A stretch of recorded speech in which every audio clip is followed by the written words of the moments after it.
사무엘 하 7장 18절에서 26절. 다윗 왕이 여호와 앞에 들어가 앉아서 이르되 주 여호와여 나는 누구이오며 내 집은 무엇이기에 나를 여기까지 이르게 하셨나이까. 주 여호와여 주께서 이것을 오히려 적게 여기시고 또 종의 집에 있을 먼 장래일까지도 말씀하셨나이다.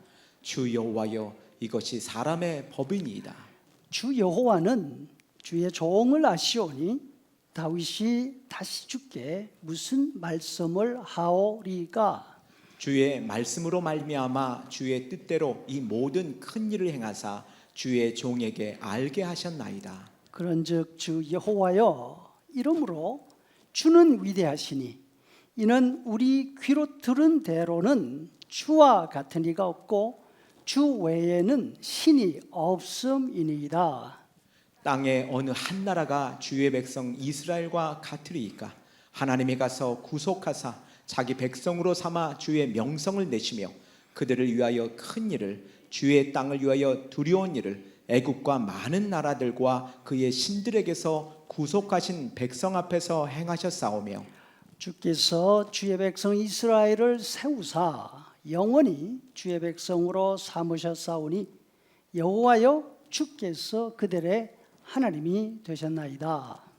여호와 하나님이여 이제 주의 종과 종의 집에 대하여 말씀하신 것을 영원히 세우셨사오며 말씀하신 대로 행하사 사람들이 영원히 주의 이름을 크게 높여 이르기를 만군의 여호와는 이스라엘의 하나님이라 하게 하옵시며 주의 종 다윗의 집이 주 앞에 견고하게 하옵소서.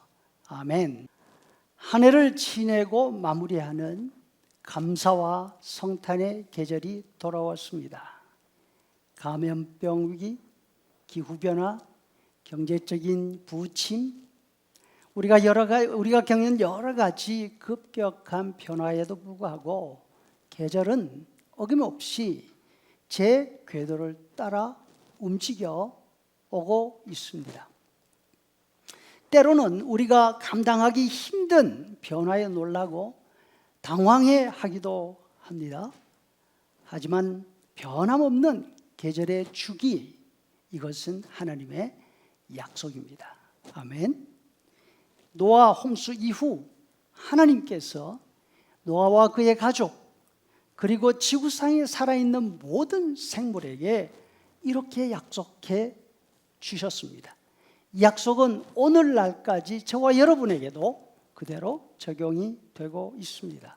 창세기 8장 21절 말씀, 여호와께서 이르시되 내가 다시는 땅을 저주하지 아니하리니 땅이 있을 동안에는 심음과 거둠과 더위와 추위와 여름과 겨울과 낮과 밤이 쉬지 아니하리라.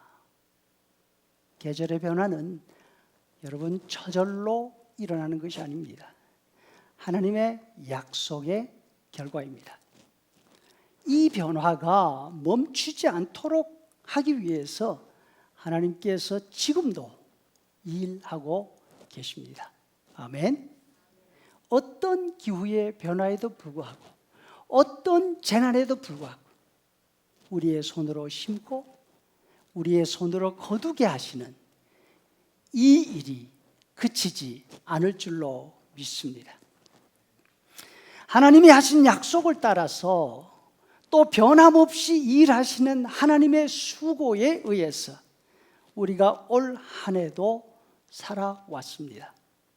매일 아침 일어나서 출근을 했습니다. 무사히 하루해를 마치고 집으로 돌아왔습니다. 무더운 여름을 보냈습니다. 시간이 바뀌는 가을이 왔습니다. 결실의 계절이죠. 이렇게 볼 때 건강하고 평안한 가운데 감사절을 맞이하는 이 자체가 하나님의 은혜이고 감사의 제목이 되어야 할 줄로 믿습니다. 그런데 도시에 살고 있는 우리들은 우리 가슴에 결실, 추수, 결실의 계절이고 추수의 계절이라는 이 느낌이 들지가 않는 것, 이것이 좀 문제인 것 같습니다. 지난 주간 오늘 주일을 준비하면서 예배 중에 함께 부를 찬양, 그것을 정하기 위해서 회의를 합니다. 감사라는 주제를 이미 정해놓고 찬양을 선정하는데도 불구하고 가슴에 와닿는 찬양곡이 생각보다 많지 않았습니다. 반 목사님이 한 주간 동안 기도하면서 골라 놓은 정성 어린 찬양인데도 말입니다. 내심 놀랐습니다. 우리에게 익숙한 찬양 가운데 가슴 뭉클하게 감사를 표현할 수 있는 곡들이 많지 않구나. 또 찬송가 책에 수록되어 있는 곡들은 농사를 중심으로 감사를 표현하고 있어서 도심 생활에 익숙해 있는 우리 정서에 꼭 들어맞지가 않잖아요. 하지만 옛날 생각을 하며 함께 불러보자 해서 오늘 부른 찬송을 골라 넣었죠. 논밭에 오곡백과 거두게 하신 주, 목소리 가다듬어 할렐루야 찬양. 철 따라 거둔 열매 주님의 은혜라. 참 고마우신 주를 다 찬양하여라. 아멘. 현대를 사는 우리는 감사라는 말의 홍수 속에 살아가고 있습니다. Thank you 라는 말을 거의 입에 달고 있죠. 햄버거 가게에서 주문한 음식을 받으면서 또 내 돈 내고 내가 사 먹으면서 뭐라고 합니까? Thank you. 은행이나 가게에 들어가면서 누가 문을 잡아줘도 Thank you. 그런데 이처럼 감사라는 말이 수시로 튀어나오지만 그것이 그냥 습관이 되어버린 듯 합니다. 마음에는 별로 와닿지 않는 그런 습관 말입니다. 오늘날 세계에 사는 사람들 가운데 감사라는 말을 가장 많이 사용하는 사람들이 바로 미국 사람들입니다. 그런데 가장 많이 불평하고 내 권리를 주장하는 사람들도 여러분들이 익숙하게 알듯이 주사 맞는 것까지, 그렇죠? 안 맞는 것도 내 권리야. 그 권리를 주장하는 사람들도 미국 사람들이에요. 여러분 놀라지 마세요. 이 미국 사람 속에 누구도 들어갑니까? 여러분들도 들어가는 거예요. 바라기는 이 미국 땅에 살아가고 있는 우리가 우리 입에서 나오는 감사해라는 말만큼 감사를 가슴으로 느낄 수 있으면 좋겠습니다. 우리가 하는 감사의 말만큼 가슴으로 행복을 느낄 수 있으면 좋겠다, 그 말씀이죠. 오늘 본문은 다윗이 표현한 감사에 관한 내용입니다. 다윗이 하나님 앞에 앉아서 이렇게 아뢰입니다. 하나님, 나 같은 사람이 도대체 뭐라고 여기까지 오게 하셨습니까? 지금까지 해주신 일도 너무나 엄청난데 앞으로 있을 먼 장래에도 이 같은 은혜로 함께해 주시겠다니요. 세상에 이런 일은 눈을 씻고 찾아보아도 없습니다. 여러분, 우리 마음속에도 이와 같은 감사의 말이 아니라 감사의 감정이 솟아나올 수 있기를 바랍니다. 다윗의 감사에는 두 가지 특징이 있습니다. 첫 번째로는 다윗의 감사는 말이 아니라 가슴에서 나오는 감사였습니다. 주목할 것은 오늘 우리가 읽은 다윗의 말에 감사, thanks 라는 단어가 단 한마디도 나오지 않는다는 사실입니다. 놀랍지 않습니까? 다윗에게는 그 흔한 감사라는 말, 그 단어를 한 번도 쓰지 않고서 자신의 말을 듣고 읽는 사람들이 마음으로 다윗의 감사를 느끼게 하는 그런 비결이 있었습니다. 그것은 말이 아니라 가슴으로 감사를 하는 것이었습니다. 요즘은 감사라는 말이 흘러넘쳐도 서로의 마음이 전달되지 않아요. 그래서 감사를 표현하는 훈련이 필요하다고. 서로에게 감사를 표현하기 위해서 애써야 한다고. 그렇게 말하잖아요. 자꾸 감사 말을 반복하다가 보면 습관적으로라도 감사를 할 수 있게 되지 않을까. 그러나 아무리 감사라는 말을 많이 하고 감사라는 말을 습관처럼 내뱉는다 하더라도 그 말 속에 내용이 들어있지 않으면 소용이 없지 않을까 하는 염려가 있습니다. 바울 사도가 이렇게 말씀하십니다. 내가 천사의 말을 할지라도 그 속에 사랑이 없으면 소리나는 구리와 괭과리가 될 뿐이다. 말이 참 중요하지만 말 자체보다 더 중요한 것은 그 속에 담긴 내용이죠. 말로 표현하는 마음이 중요한 것입니다. 아무리 사랑을 말을 해도 그 안에 사랑이 담겨 있지 않으면 빈 껍데기이고 더 나아가서는 불신을 더할 뿐입니다. 아무리 감사를 많이 말하고 감사를 말하는 것이 습관이 된다 하더라도 그 안에 진정한 감사가 들어있지 않으면 우리의 말뿐 아니라 우리의 마음까지도 공허하게 되리라 걱정합니다. 반면 다윗은 감사라는 말 자체를 입 밖으로 꺼내지도 않습니다. 대신에 자신의 마음을 하나님 앞에 쏟아 놓습니다. 다윗은 어떻게 자신의 마음을 다 쏟아 놓으면서 하나님 앞에 감사를 드러낼 수 있었을까요? 여러분, 그것은 생각 때문입니다. 18절 말씀에 보니까 다윗 왕이 여호와 앞에 앉아서 이렇게 해요. 다윗이 하나님 앞에 들어가 앉아서 무엇을 했을까요? 10분, 20분, 30분, 1시간, 2시간 뭐 하고 앉아 있었을까요?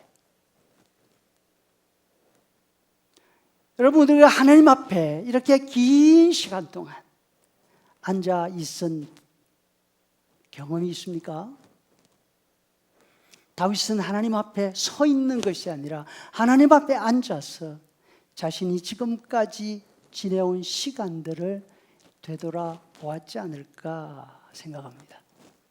여러분, 생각이 있는 곳에는 감사가 있습니다. 가정생활에서, 부부생활에서 감사가 메말라 있습니까? 없습니까? 그러면 생각이 필요합니다. 내가 이 사람하고 어떻게 살아왔는가?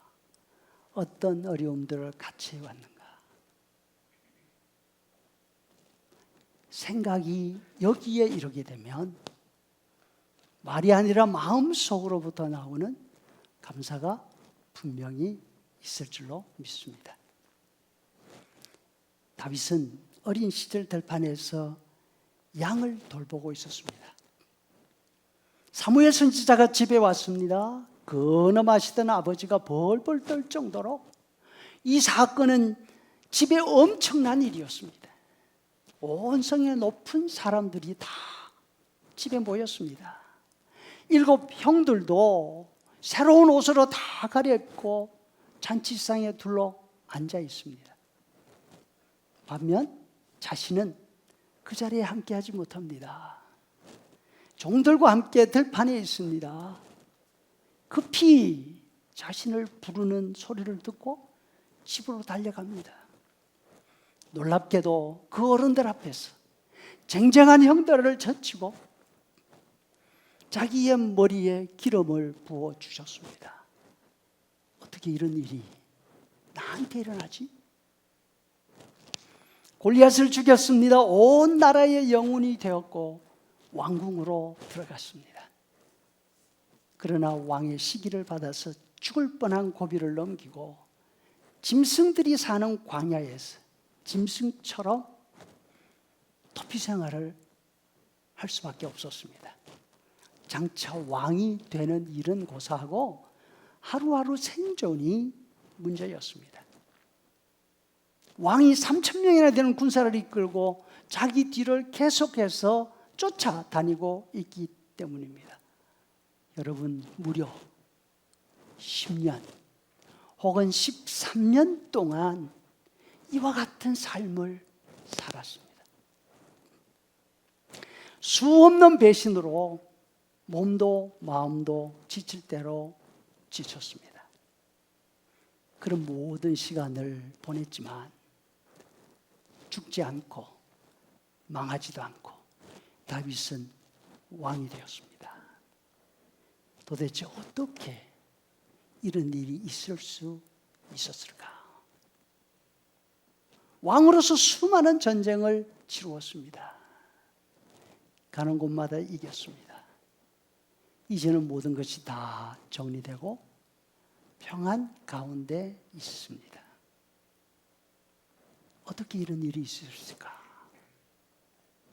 하나님 앞에 가만히 앉아 있는데 지난 세월이 영화 필름처럼 돌아가지 않았을까?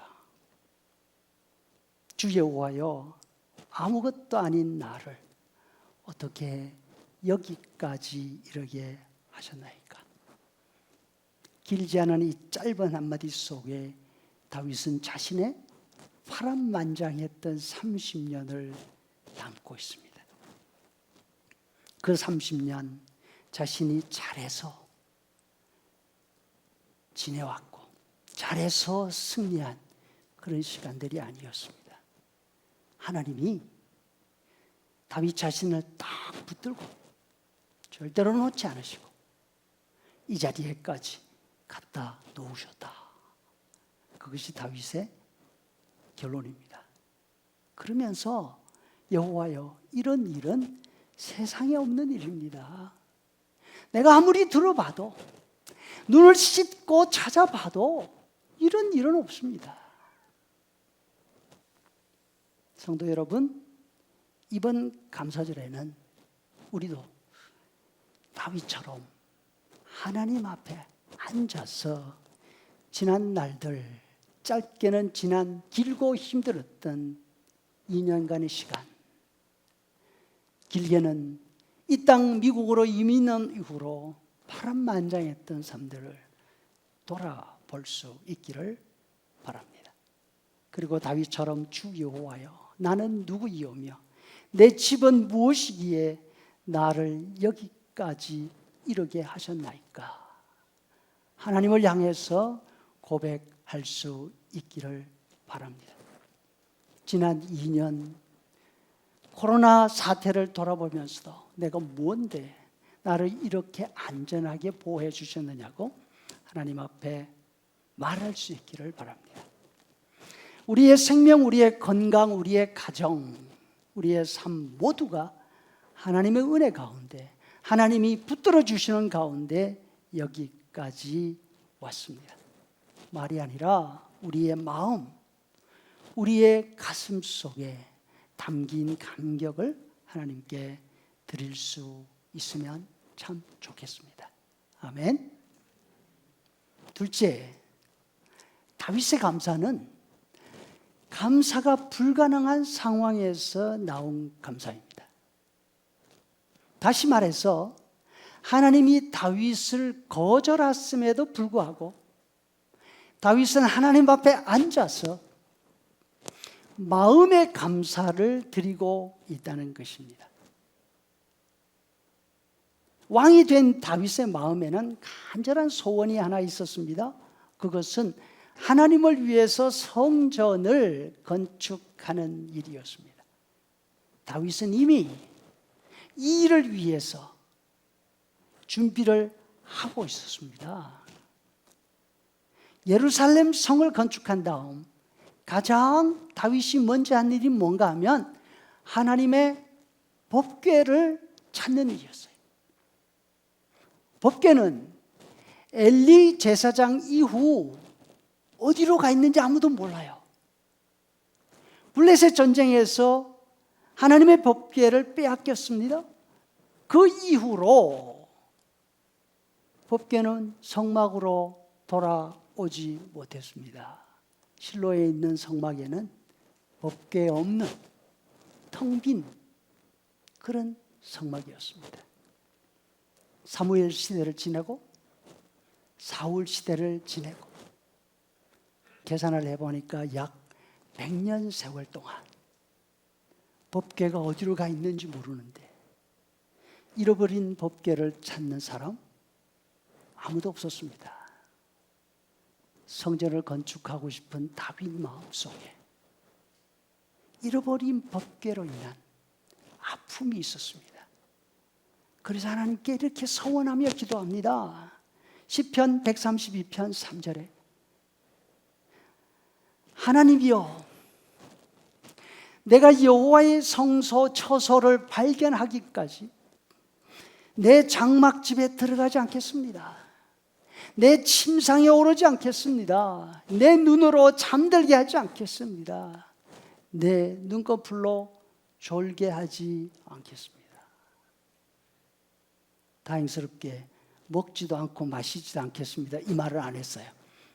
그랬더라면 굶어 죽었을 테니까. 성도 여러분들, 우리에게도 하나님을 일을 위해서 혹은 하나님의 일을 향한 이와 같은 간절함이 있으면 얼마나 좋겠습니까?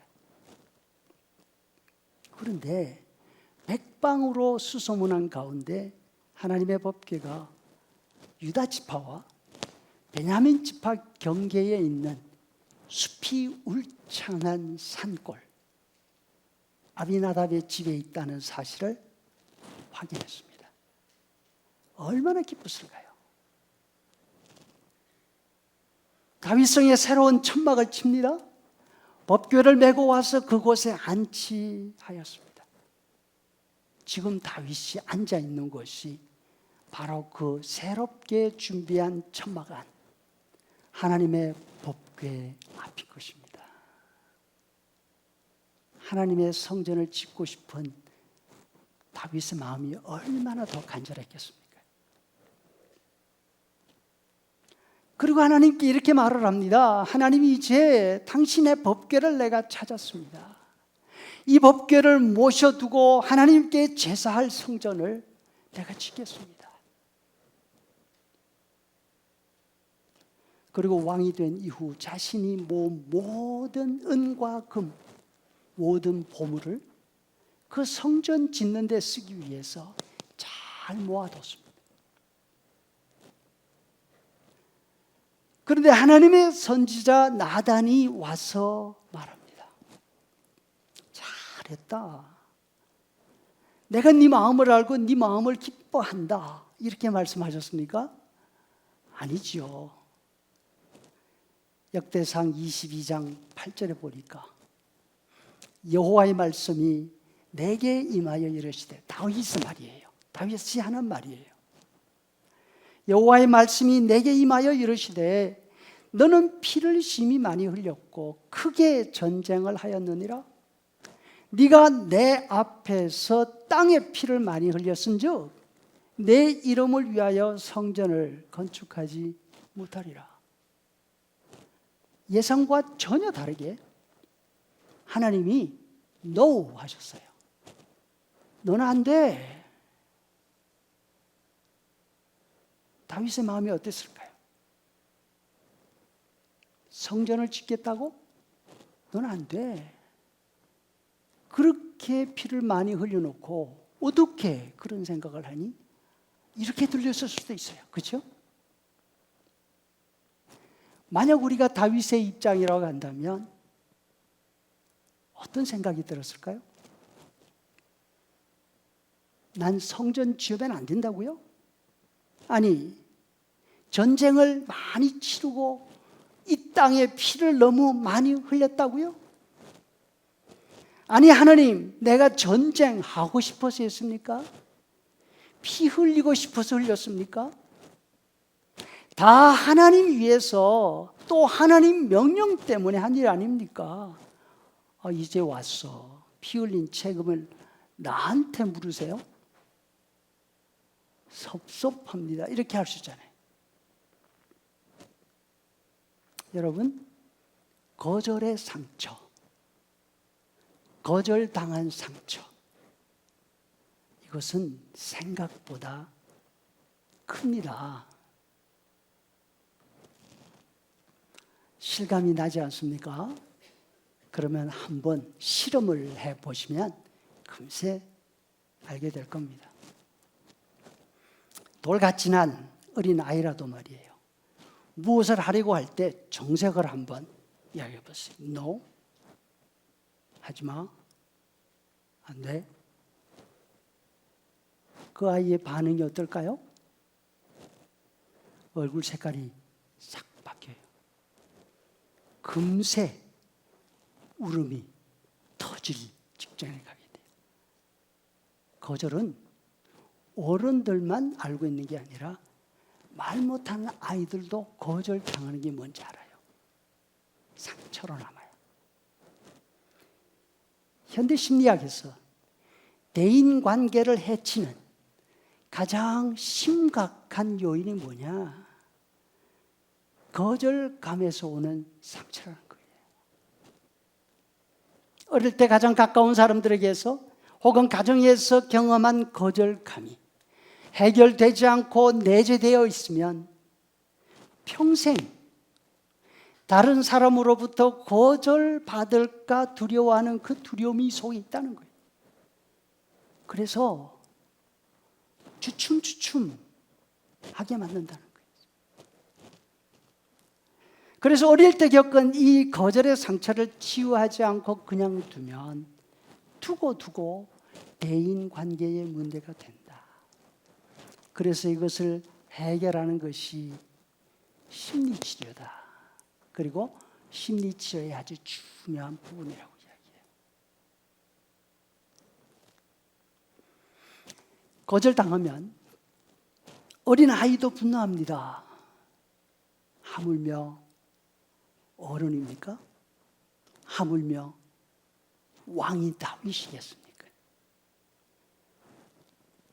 모든 권한을 한 손에 쥐고 있는 왕으로서 당하는 거절은 어린 아이가 겪는 거절에 비교가 되지 않을 것입니다. 다윗에게 있어서 거절당한 것은 자기가 왕이 되겠다는 거 그것도 아니잖아요. 자기를 위해서 더 많은 재산을 모으겠다는 것도 아니잖아요. 자신이 가지고 있는 모든 것을 들여서 하나님의 성전을 짓겠다는 계획이었잖아요. 그리고 이미 다 준비되어 있는 평생 소원이었잖아요. 사람들은 거절당하는 순간 이렇게 느낀다고 합니다. 네가 나를 거절해? 그리고서는 이 속에 섭섭증이 확 박힌다는 거죠. 그 다음에 그 첫 번째 반응이 뭔가 하면 더 이상 그 사람이 하는 이야기를 듣지 않는다는 거예요. 왜? 나를 무시하고 거절하는 말을 내가 왜 들어? 아무리 좋은 이야기를 해도 귀를 닫고 끝내는 거죠.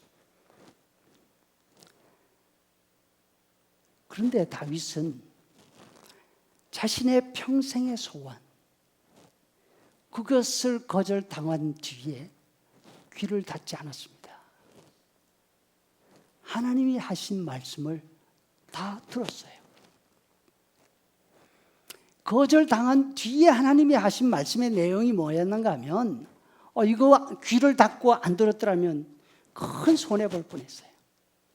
여러분, 거절감에 의해서 섭섭해서 상대방이 하는 말을 다 듣지 않고 쌩 가버리면 큰 손해 봅니다. 여러분 아세요? 그 하나님의 말씀이 뭐냐면, 너는 성전을 세울 수 없지만 네 아들이 성전을 세울 거라고. 그리고 그 대신 내가 너의 집 왕위를 견고하게 세워주겠다. 네가 내 집을 짓는 대신 내가 너의 집을 세워줄 거다. 여러분, 다윗은 성전 건축하려던 평생 소원을 거절당했지만 분노하지 않습니다. 귀를 닫지도 않았습니다. 오히려 하나님 앞으로 나갔습니다. 하나님 앞에 앉아서 하나님의 이 말씀이 무슨 뜻인지, 그리고 그 뒤에 하신 하나님의 말씀이 뭔지 곰곰이 생각하는 것이죠. 우리의 대인관계 속에서도 이런 자세가 필요하지 않을까 하는 생각이 듭니다. 거절당했다는 생각이 들 때에 섭섭증에 들지 말고 귀를 닫지 말고 상대방이 하는 말을 끝까지 다 들을 수 있으면 얼마나 좋겠어요. 그렇게 하면 오해하지 않고 상대방의 마음을 이해할 수 있을 것입니다. 섭섭하다고 등 돌리지 말고 애를 써서 더 가까이 가서 마주하고 앉으면 지난 세월 얼마나 좋은 관계 속에서 살았는지를 확인하는 그런 기회가 되리라고 생각합니다. 다윗은 거절당했을 때 하나님 앞으로 나아갑니다. 아예 하나님 앞에 앉으셨습니다. 그리고 자신을 생각할 뿐 아니라 자신이 지금 왕이 되어서 섬기고 있는 이스라엘 역사를 생각합니다. 그 가운데서 하나님이 하신 일들이 어떤 일이었는지를 되새겨봅니다. 그 결과 하나님이 세상에 하나님 같은 분이 없다는 결론에 도달했습니다. 세상에 하나님이 이스라엘에게 해주신 것처럼 다른 신들이 자기 백성에게 그렇게 해주신 예가 없다는 거예요. 22절 그런즉 주 여호와여 주와 같은 이가 없고 주 외에는 신이 없습니다. 우리 하나님이 어떻게 하셨느냐? 하나님이 직접 이곳에 내려오셔서 자기 백성 이스라엘을 구속하시고 자기 백성을 삼아 주셨습니다. 다윗은 자신이 알고 있는 다른 신들과 자신의 하나님 여호와 하나님을 비교해 봤습니다.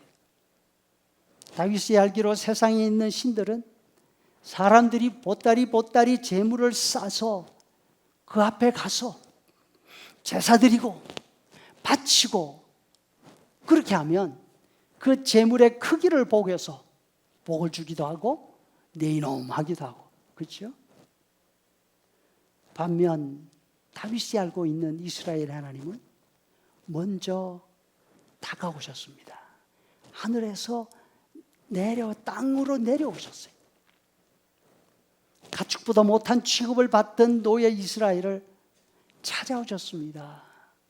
자기 백성으로 삼아 주셨습니다. 자기의 경우를 보니까 아버지에게서 인정받지 못하고 마치 종 취급당하던 자신을 하나님이 찾아오셨어요. 그리고 자신이 서 있는 이 자리에까지 오도록 모든 것을 다 해 주셨습니다. 생각 가운데 다윗이 알았습니다. 하나님은 다윗 자신이 하려고 하는 일을 거절하셨지만 사울을 거절하셨듯이 다윗 자체를 거절한 게 아니라는 거죠. 하나님과 이스라엘의 관계는 이스라엘이 하나님을 먼저 찾아가서 나 좀 봐주세요 한 것이 아니고 하나님께서 먼저 다가오셔서 하나님께서 자신들을 구원해 주셨다는 거죠. 생각이 여러 가지 이르자 하나님 약속이 귀에 들어옵니다. 하나님의 마음을 알고 감격합니다. 그리고 기도합니다. 하나님이 말씀하신 대로 앞으로도 그렇게 해 주십시오. 당신의 종의 집에 영원히 복을 받게 하옵소서. 아멘. 성도 여러분, 이번 감사의 계절에 우리가 하나님께 드릴 감사, 하나님께 드릴 예물이 이와 같이 마음이 실려 있기를 바랍니다. 한 주간 동안 다윗처럼 하나님 앞에 앉아서 지난 세월 동안 하나님이 주신 은혜를 되새길 수 있기를 바랍니다. 그렇게 하면 다음 주 추수감사 주일이 되기 전에 분명히 행복하게 될 줄로 믿습니다. 그리고 지금까지 인도해 주신 하나님께 하나님의 약속을 기억하면서 남은 세월도 우리의 하나님이 되어주시고 우리의 가정과 내 손으로 하는 모든 일에 하나님이 복을 주옵소서. 우리의 모든 것을 하나님의 손에 맡기는 그런 복되고 행복한 한 주간이 되시기를 주의 이름으로 축복합니다. 아멘.